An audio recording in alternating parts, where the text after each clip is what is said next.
สวัสดีค่ะขอต้อนรับเข้าสู่รายการ Wisdom Forum เปิดคลังปัญญาพัฒนาความคิดค่ะวันนี้คุณผู้ชมอยู่กับพายสุภาพรสังสิริวันนี้พายจะพาคุณผู้ชมไปติดตามงานสัมมนา Global Joint Action Day of Climate Change ที่ได้พูดถึงความคืบหน้าของการร่วมมือกันแก้ไขปัญหาความเปลี่ยนแปลงของสภาพอากาศในระดับนานาชาติซึ่งได้รับความสนใจจากหลากหลายประเทศค่ะไปชมภาพตัวอย่างพร้อมๆกันก่อนค่ะ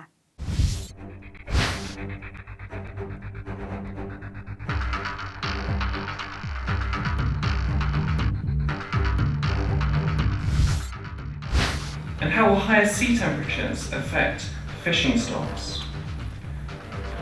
The projections for Southeast Asia are serious.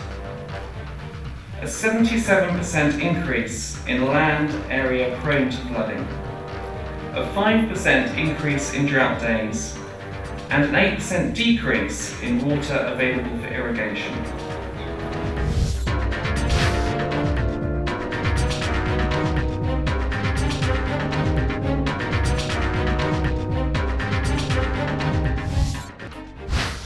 Over 100 world leaders have confirmed their participation. Unfortunately, we learned yesterday through the press that India and China top leaders will not be participating at the event, despite the fact that China and India are two large emitters of greenhouse gas. ภายในงานสัมมนา Global Joint Action Day of Climate Change มีแขกรับเชิญเป็นตัวแทนจากสหภาพยุโรปและสถานทูตรวมไปถึงองค์กรภาครัฐและเอกชนค่ะที่ทำงานเคลื่อนไหวต่อสิ่งแวดล้อมโดยงานนี้จัดขึ้นโดยความร่วมมือของสถานทูตอังกฤษและเยอรมันประจำประเทศไทยจะเป็นอย่างไรนั้นเราไปติดตามชมกันช่วงหน้าค่ะ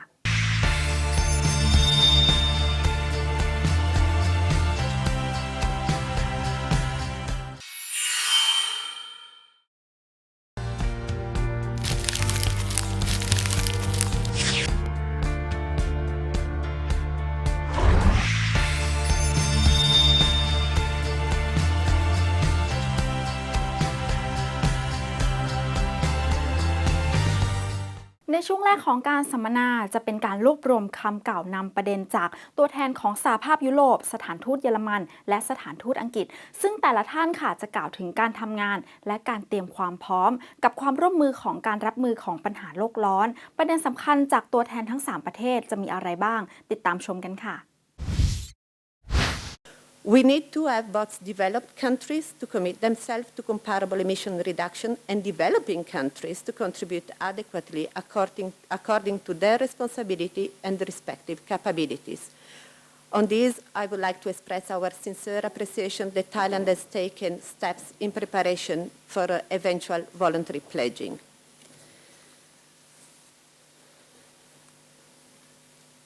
Innovative policy, finance, technology, leadership are fundamental to achieving a climate-neutral future.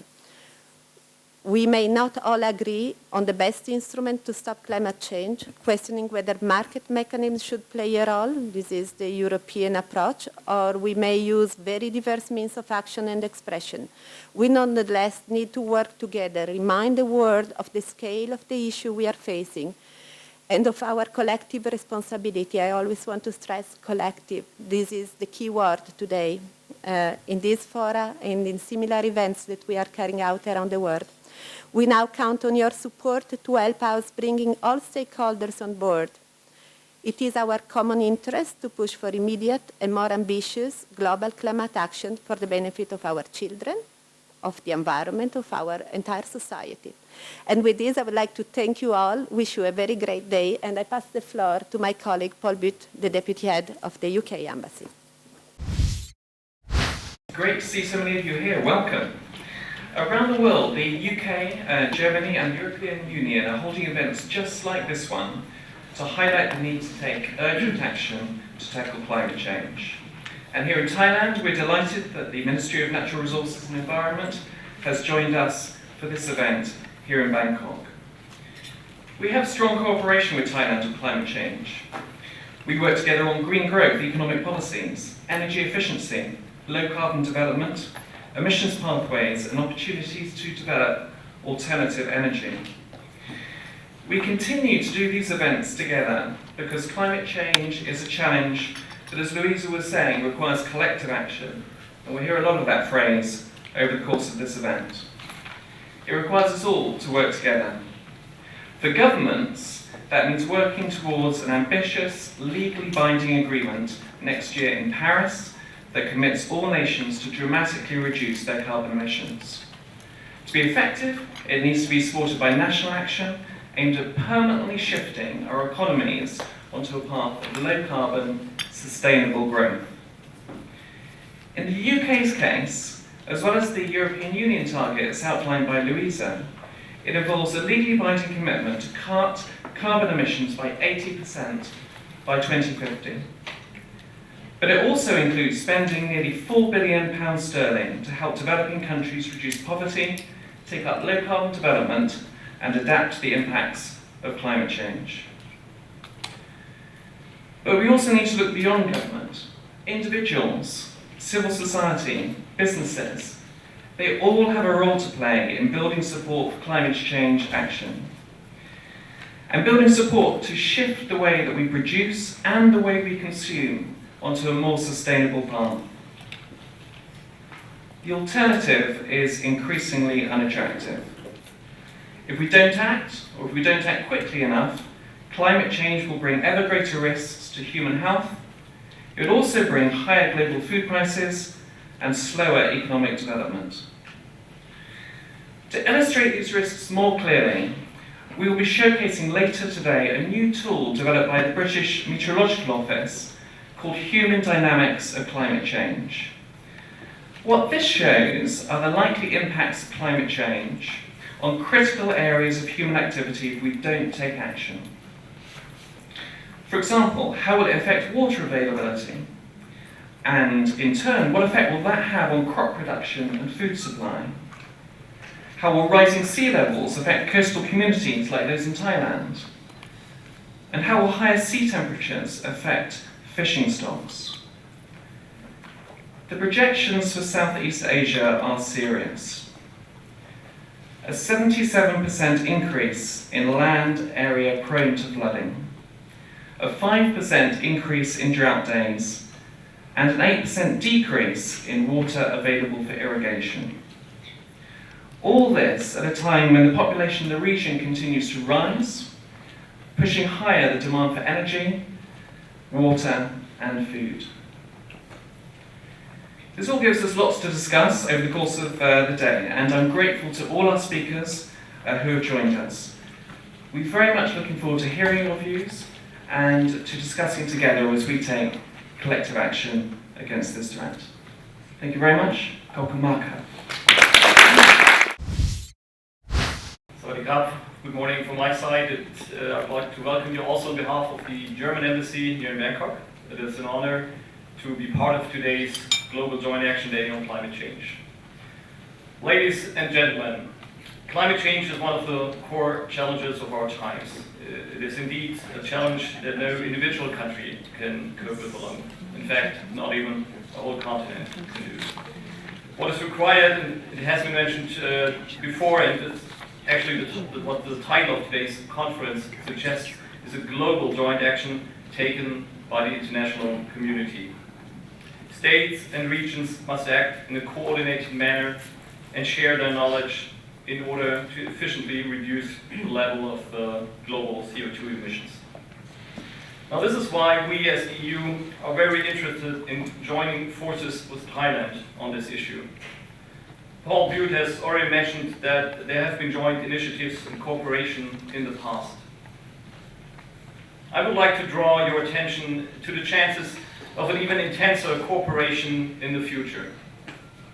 We see great potential to further pursue, supplement, and extend this cooperation, especially, but not exclusively, with regard to projects with environmental focus in the areas of energy efficiency and water management. As pointed out before, it is of crucial importance to join forces with partners in order to achieve ambitious goals that we have set ourselves. As to the EU's goal in climate matters, I would like to draw upon the remarks by Luisa Ragher that we've just heard.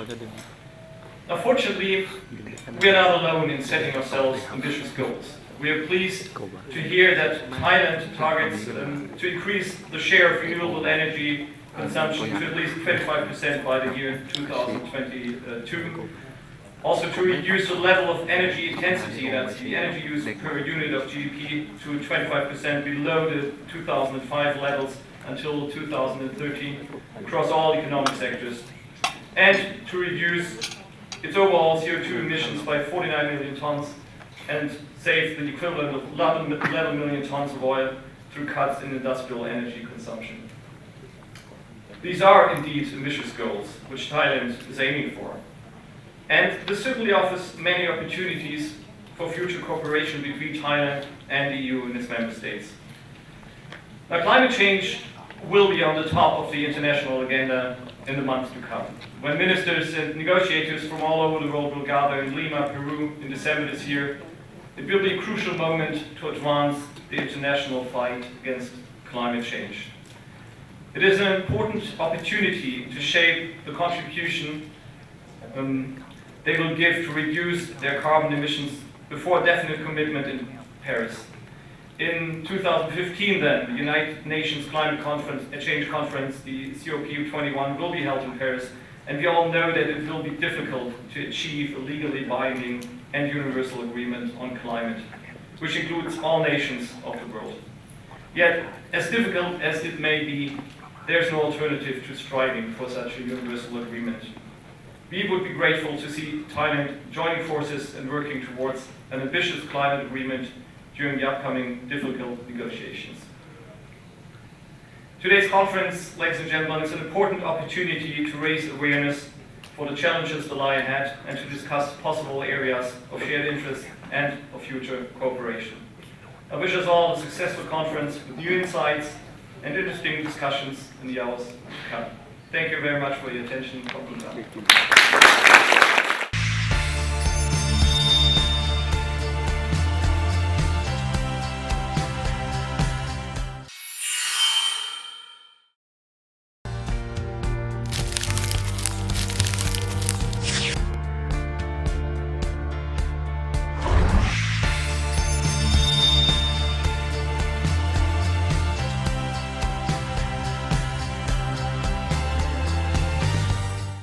ในช่วงนี้ของการสัมมนาค่ะจะเป็นการบรรยายในหัวข้อ The Road to Paris Conference of Parties in 2015 ชื่อว่าใครหลายๆคนค่ะคงเคยได้ยินความร่วมมือในการลดการผลิตก๊าซคาร์บอนไดออกไซด์ระดับนานาชาติที่เรียกว่าเกียวโตโปรโตคอลหรือสนธิสัญญาเกียวโตนั่นเองซึ่งในครั้งนี้ค่ะจะมีการลงนามสนธิสัญญาฉบับใหม่ที่กรุงปารีสการบรรยายในหัวข้อนี้เป็นการรายงานความพร้อมและการทำงานเพื่อให้เกิดสนธิสัญญาฉบับใหม่ขึ้นซึ่งผู้บรรยายค่ะเป็นตัวแทนจากสหภาพยุโรปที่จะรายงานถึงกิจกรรมและความคืบหน้าของการดำเนินงานซึ่งนอกเหนือจากในยุโรปแล้วยังมีความร่วมมือจากภาคตะวันออกกลางด้วยการดำเนินงานจะมีความพร้อมเพียงใดและมีความคืบหน้าอะไรบ้างไปติดตามชมพร้อมๆกันค่ะ So let me first start with Copenhagen in December 2009 and of course this is a COP which had raised immense hope and that also drawn a lot of media attention. A lot of people were expecting maybe too much from Copenhagen. Eventually, Copenhagen disappointed many. It was felt that an elephant had given birth to a mouse, probably.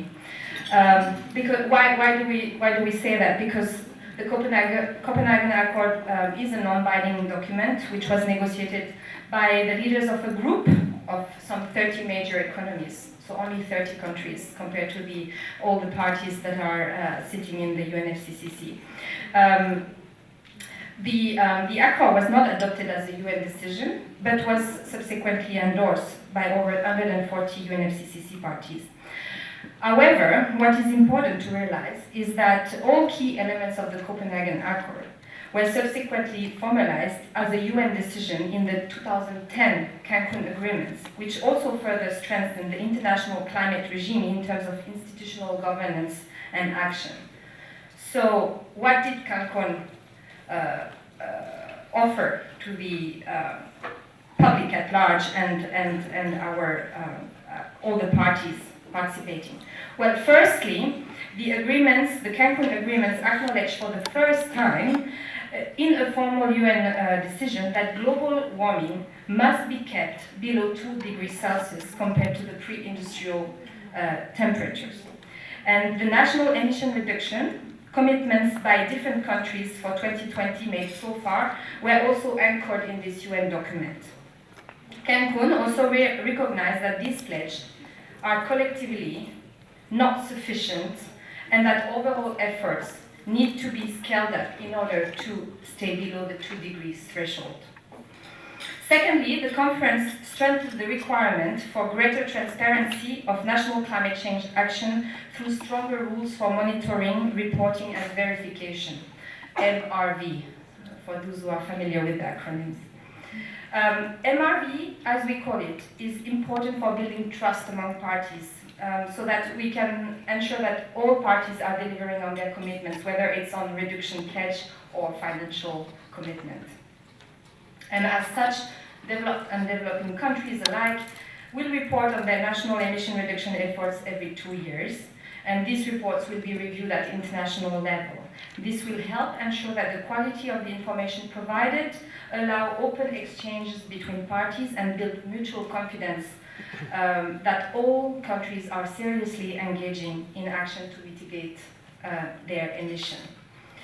Cancun also formalized the commitment taken in Copenhagen for developed countries to provide nearly $30 billion in fast start finance over the years 2010 and 2012 to help developing countries to take immediate action to strengthen their resilience to climate change and to reduce their emissions, including those from deforestation. So donor countries were required to report annually to the UNFCCC on amounts spent and projects supported. And as far as the EU is concerned, we exceeded our Fast Start Finance commitment, mobilizing in total $7.34 billion over the 2010-2012 period. For the longer term, developed countries committed to mobilize climate funding for developing countries totaling $100 billion a year by 2020 from a variety of sources in return for meaningful and transparent action by developing countries to tackle their emissions. A Green Climate Fund was established to support projects, programs, policies, and other activities in developing countries. And the fund is expected to be one of the major distribution channels for the $100 billion a year long-term climate finance. Further new structures and institutions were established to enhance the transfer of knowledge, technology, and funds to developing countries in various fields. We can name the Cancun Adaptation Framework and Adaptation Committee to help strengthen the capacity of developing countries, in particular the most vulnerable, to prepare for and adapt to the consequence of climate change. The technology mechanism was set up to enhance the development and the transfer of low carbon technologies. And also progress were made on the RED Plus scheme, meaning emission coming from deforestation or forest degradation. Moving onwards, 2011 we were in Durban, and as my colleague Luisa recalled during her welcoming remarks, this is when an agreement was reached to launch UN negotiation for a new global climate change regime covering all countries. Such global agreement should be adopted in 2015 and enter into force in 2020. The framework will take the form of a protocol or another legal instrument or an agreed outcome with legal force applicable to all parties. Durban also decided that there will be a second commitment period for the Kyoto Protocol, for which the details were finalized subsequently at the Doha conference. And besides the Durban platform for an enhanced action, which is the conference central achievement in terms of outcome, other decisions taken taken in the Cancun agreement were made operational and were built on. For example, the establishment of the new market-based mechanism to enhance cost-effective action to reduce emissions, and also launching a process to consider climate issues related to agriculture. In 2012, Doha, The details of the second Kyoto period were finalized, and a work plan for negotiation on the new global agreement and on raising ambitions under the Durban platform was agreed. The Doha conference also operationalized the technology mechanism established in Cancun and launched a work program to elaborate modalities and procedures for the new market mechanism established in Durban. Warsaw Conference in 2013 agreed on the timeline for countries to table their contributions to reducing or limiting greenhouse gas emissions under the new global climate agreement in 2015. And I understand the EU will present the intended contribution by the first quarter of 2015, and we hope that other countries will follow the same so that there can be meaningful discussion during the negotiation next year. It also, Warsaw also agreed on ways to accelerate the efforts to deepen the emissions cut over the rest of this decade so that we can close the gap in terms of emission reduction, as well as set up mechanisms to address the losses and damage caused by climate change in vulnerable developing countries. In addition, the conference agreed decision which enhanced the implementation of a range of measures already agreed, including climate finance, REDD+, and also the famous MRV rules and mechanism. Most recently, people met in June 2014 in Bonn, and these are intersessional negotiation meeting. And what was on the table for discussion in June? It's quite important to understand because what was on the table in June for discussion will be on the table for discussion in the coming weeks and in Lima at the end of the year. So first of all, what about the intended nationally determined contribution, or in short, INDCs? Will party be ready by Q1 2015 to table their contribution, and what will contribution look like? Also, how will the agreement, which we are looking for by the end of 2015, address mitigation, adaptation, finance, technology, capacity building, and transparency? What about the pre-2020 climate action? Can we close the ambition gap? And finally, what has been the progress in terms of implementing the previous accord and agreement that were agreed in the previous COP, such as Cancun, Durban, Doha, Warsaw, etc. And with this in mind, we should go to Lima with the following priorities. First, what are the information which are required in order to define the intended nationally determined contribution, so that we can all understand the different pledges from the different parties and we can compare them. Also, we need to have clarity on the process to assess the fairness and the collective adequacy of INDC. I think a colleague from British Embassy mentioned that collective will be a popular word this morning. Of course, we need to make progress on how the adaptation and the financial support for climate change will be reflected in 2015 agreement. And we need to have a first draft negotiation on the table.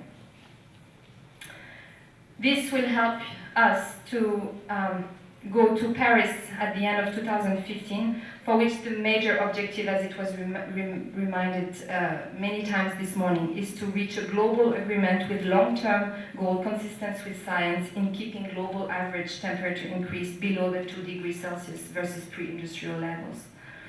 We need to have nationally determined contributions to be included in the form of mitigation commitments that are legally binding for all parties. We need to have strengthened multilateral rules through monitoring, reporting and verification, accounting and compliance.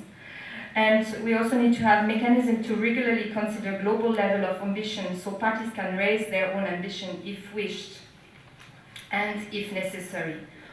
Overall, the global agreement which we are looking at for the end of 2015 should address mitigation, adaptation, finance, technology transfer, capacity building, transparency of action, and support in a very comprehensive way. So we have a lot to work on over the next 15 months. To summarize, the UN negotiations have been underway since 2007 to agree on further climate action to be taken up to and beyond 2012, which was the end of the first Kyoto period. So far, we have seen progress, and this progress were materialized in the form of the different accords and decisions that were taken as a result of the different COP that took place. And while these results, of course, represent progress in terms of promoting immediate action on the ground and elements for the future global climate agreement for which the EU has long argued, the action till date are still not sufficient to reduce the global emission to a level that can meet the goal of holding global warming below the 2 degrees Celsius compared with the pre-industrial level. So a new global agreement to apply from 2020 must be agreed in 2015 in Paris. We are 15 months ahead of the Paris COP, and we are now entering a crucial stage of discussion and negotiations. All parties need to multiply their efforts to achieve an ambitious 2015 agreement, which will ensure the global average temperature increases kept below the 2 degree. And as I've tried to illustrate throughout this presentation, we should not look at one COP as a single event, but it's really a process. So we have to build on what has been achieved in the previous discussion and move towards what we are ultimately looking at. So it is very important for the EU to mobilize our energy and our efforts already now, 15 months ahead of Paris, because there is still a lot to discuss and a lot to agree before we all meet in Paris at the end of 2015 and we are hopefully able to secure a global agreement. There will be major upcoming events this year. One upcoming very soon towards the end of September on the 23rd is the UN Secretary General Climate Leaders Summit, which will be a major step on the way to Lima and Paris, as it is the first gathering of world leaders to discuss climate change since Copenhagen in 2009. And Ban Ki-moon is sharing the summit with the stated aim of catalyzing ambitious action for climate change on the ground and mobilizing political will for an ambitious global legal climate agreement by 2015. Over 100 world leaders have confirmed their participation. Unfortunately, we learned yesterday through the press that India and China top leaders will not be participating at the event, despite the fact that China and India are 2 large emitters of greenhouse gas. So we should all mobilize ourselves as well to convince also our neighboring countries and friends of the importance of the issue and that we all need to work together towards this global agreement in Paris. At the summit, the EU will, of course, set out message on its major achievements as the world's leading advocate of climate action. It will also restate its commitment to securing a global, legally binding climate change agreement applicable to all parties in Paris in 2015. And the EU will table its contribution to that agreement by March 2015 as agreed in Warsaw. And with this, I thank you very much for your attention. And I wish you a successful and fruitful morning. Thank you very much.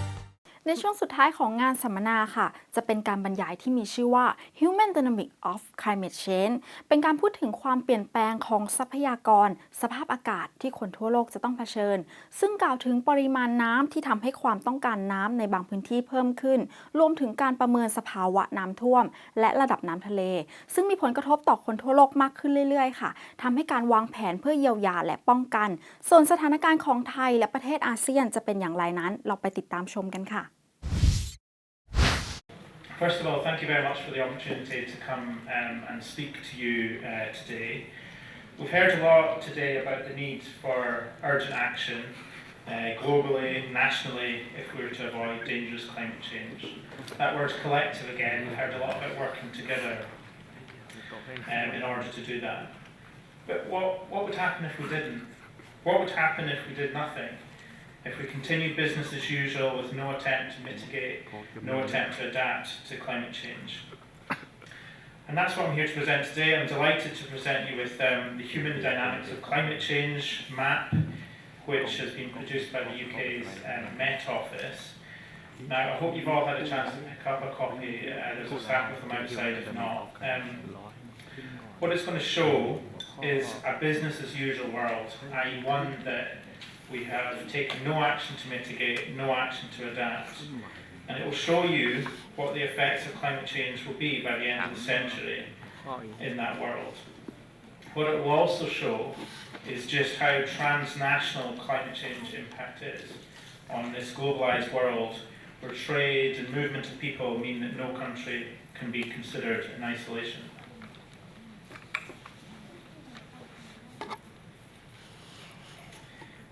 So as I say, the map's produced by the Met Office in the UK with help from a number of other leading climate science institutions.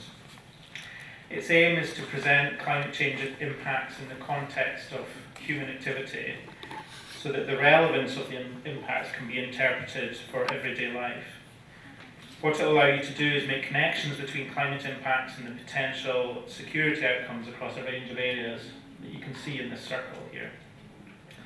In terms of the science behind the maps, they're taken from a subset of the latest climate models that contributed to the IPCC report that you've heard mentioned earlier today. And they cover a number of scenarios. This isn't just one scenario, it's taking a number of different climate models, some more optimistic, some more pessimistic. That was then used to drive a number of impact models, and the results are shown here.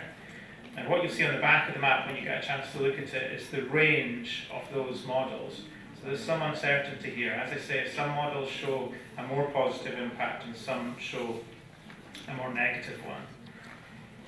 And as the information is about human dynamics, it also includes a population scenario, because that obviously has a big impact on how this plays out.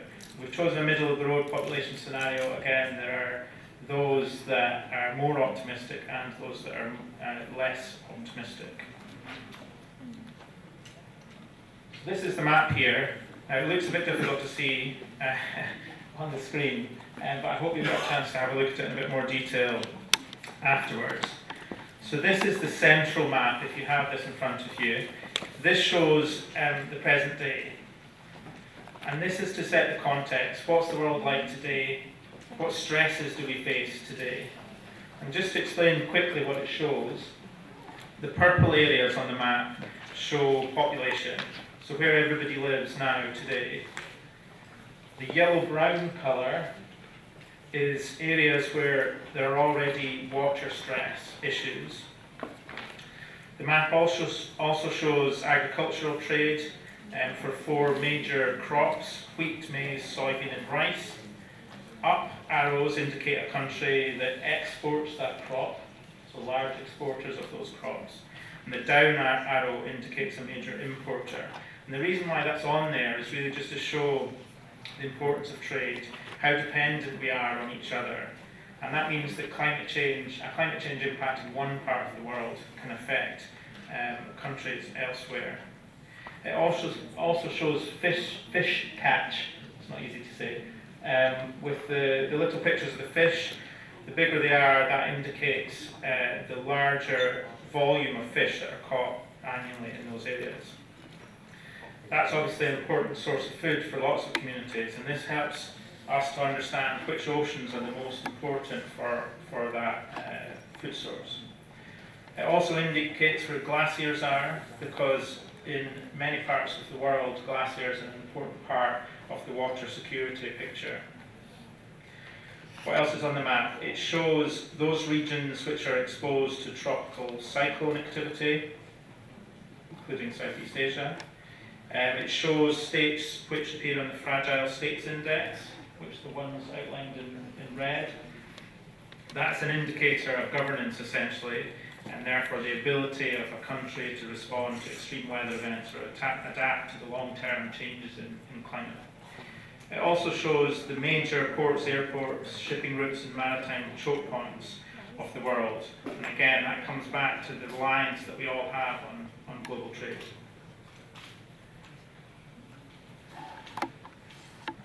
Sorry, I should have done that earlier, shouldn't I?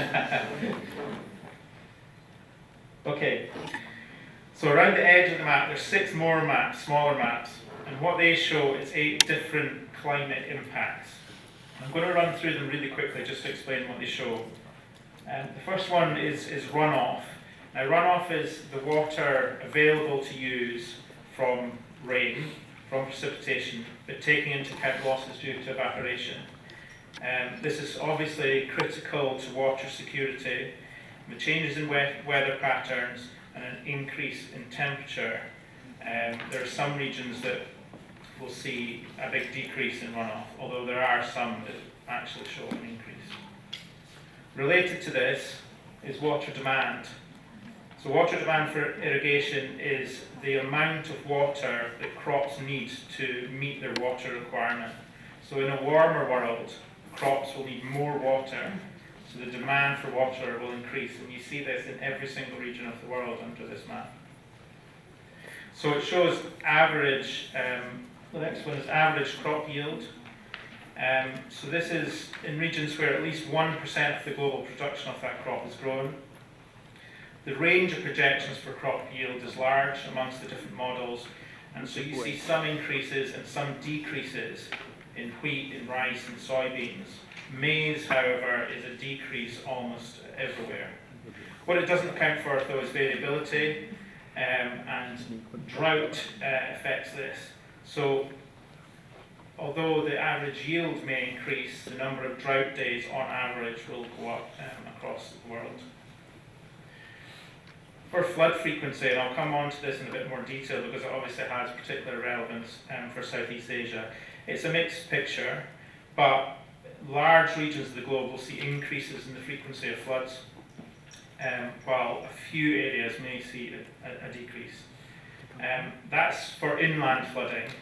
For the coast, the picture is much clearer.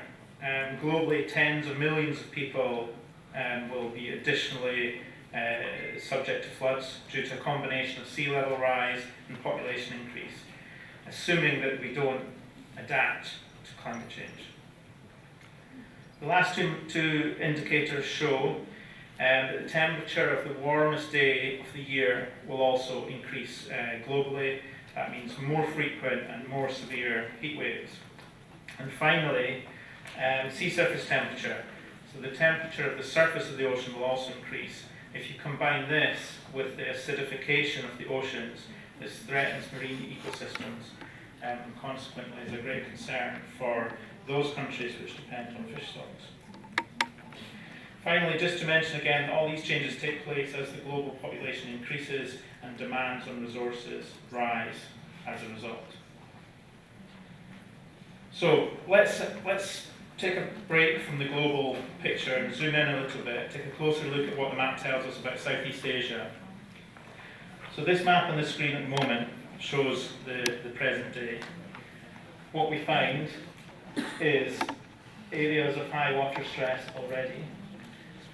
So the colours here, the bluey purple colour means more stress, and the brown colour is less stress.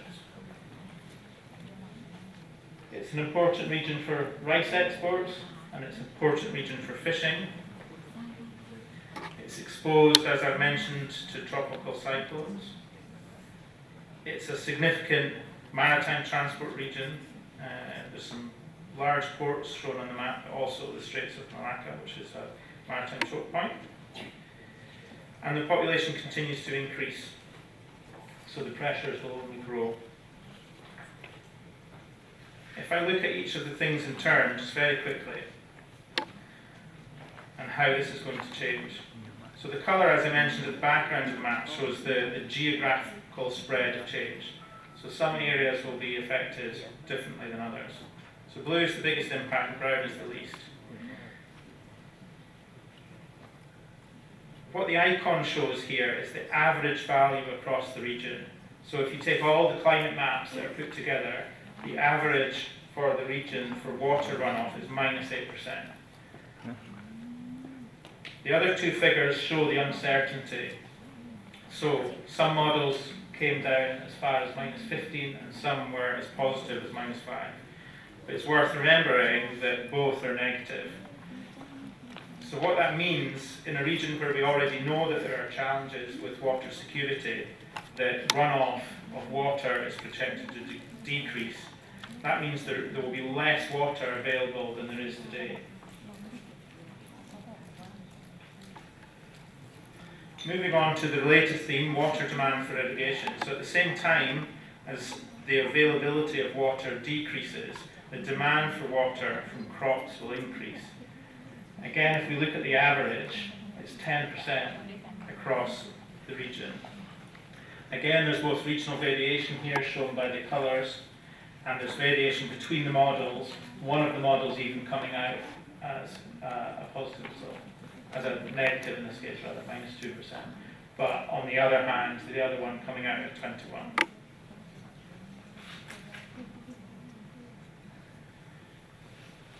Both maize and rice are grown in the region, and projections are mixed here.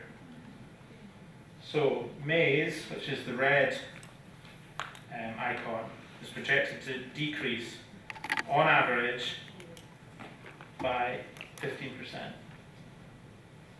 Rice yields are projected to rise slightly, although you'll notice that the range is quite large, between -4% and +15%, and it goes across zero, so we can't rule out that a decrease would happen. Now this might be also affected by drought, and here you see that on the whole, this is the number of days of drought that would be expected every year in Southeast Asia. So it would grow on average by 5%. And you can see in the brown picture, the brown coloration on the map is the areas which would be affected most.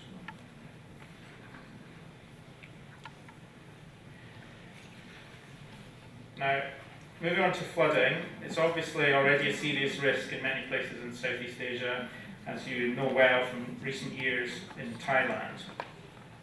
And what this map shows is that risk will increase, both inland, where 77% more land will be vulnerable to flooding than it is today, and also for coastal regions where tens of millions of additional people will be exposed to coastal flooding.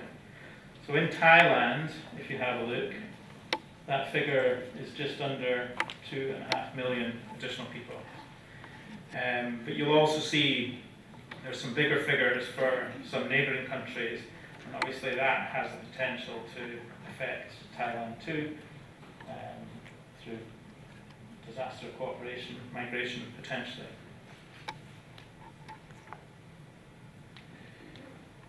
The temperature of the warmest days will also increase, and on average in the region that will be 4 degrees centigrade. In a tropical climate with very little annual variability, this could be particularly significant for crops, for human health, as new high temperatures previously unseen are exceeded. So just to summarise on what we've seen, it's an already water-stressed region with an increasing population. It will see less water available but more required by agriculture and by the increased population, and more frequent droughts. Flood frequency will increase both inland and along the coast, where tens of millions of additional people could be affected across the region. There's some potential for small increases in average rice yield, but in the context of a rising population, both locally and globally, that requires more food. In addition, marine stocks could be affected by increases in ocean temperature and acidification of the ocean, threatening both fish as an important food source, but also all the livelihoods affected within the region. And finally, temperatures of the warmest day increase, leading to more heat waves and additional heat stress on both humans and agriculture. I want to just take one last look at this regional map for the end of the century. So this is the impacts, as I've set out, based on a business as usual scenario. So this is based on us not taking any action, us not mitigating, us not adapting to climate change. I'm then going to compare it with another map that the Met Office did, which they've called the aggressive mitigation scenario. So this is where the global community has worked together. This is where we've worked to prioritise emissions reduction, where we've gone beyond the commitments that we have already and we've reached a global deal. And that map looks like this. Now, some of the risks are the same, but what we would see is that 70% increase in area of river flood hazard is reduced to 50%. Instead of a 4.4 degree increase in temperature on the warmest days, that's 1.4 degrees. Instead of a 10% increase in the number of days in drought, it's 4%. Instead of a 10% decrease in water runoff, it's 4%. And instead of a 10% increase in the water demand for irrigation, that's 4% too. So I want to show by that we can still make a huge difference here. None of this is inevitable. By reducing global carbon emissions, we can reduce the likelihood that we ever encounter such a degree of climate change. Many of these risks can be significantly reduced if we achieve our common global objective of limiting climate change to no more than 2 degrees. Thank you. Thank you very much.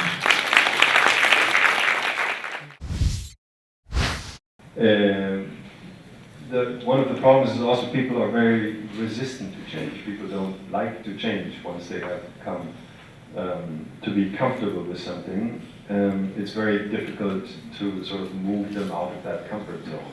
It's always easy to learn new things, but it's very, very difficult to unlearn habits that you've gotten used to. So that's one of the problems in promoting that involvement in that change.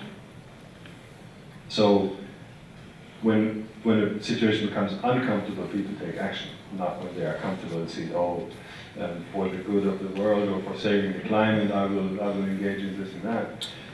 If it's uncomfortable, people change, but of course they also don't like to be uncomfortable. So what administration has to do is to make sure that there are alternatives in place that people can turn to once they are put in uncomfortable situations. So generally people will change behavior when they see that a new behavior is easy and it's rewarding and it's normal. That's the general feeling that people would have to have in order to get to that tipping point of changing really sustainably behavior. So we have to make sure that the choices that are out, those activities are rewarded or beneficial, and that people get a positive social feedback, that they have the feeling that they are part of a movement, that they are part of a group of people who act like that and they feel comfortable in that. So we really need strong role models and influencers to follow. But one of the key issues, this is my personal opinion, is that when we talk about climate change, it is a lot about the threat side of it, the negative side of it, the don't do this anymore, it's reduction, this is bad for the climate, don't use your car, use your bicycle, turn off your hazy or whatever. It's trying to show that we need to change, but it has sort of that negative connotation with it of people needing to reduce or change their comfortable lifestyle that they have. So we're sort of communicating climate change as a burden, and people feel that they have to carry that burden in some way. And again, my personal opinion, I think in Germany, from the public discussion, it has come to also a tipping point where people, when they talk about climate change, they say, leave me alone with that. I can't hear it anymore. You know? Everything is climate change. Everything is negative. Everything is going to, turn out horribly if we continue like this. So my opinion is we need to change the tone of the discussion. We have to put the positive side in the foreground, and we have to say that there are, through the support that's out there, there is a huge opportunity to do something, to move forward, to reach the goals of development that everyone has on personal or business or national level more easily, and that's what we should focus on, to show that there is a huge opportunity out there ready to be reached, and that all of the things, the scientific discussion on CO2 reduction and all of those risk management things, those are the co-benefits. We should not be putting that in the foreground and saying, this is a reduction goal we want to have. We should say, this is the development we want to do. Oh, and by the way, we'll have that reduction goal in there as well. So, that's my brief statement. Thank you. Thank you very much.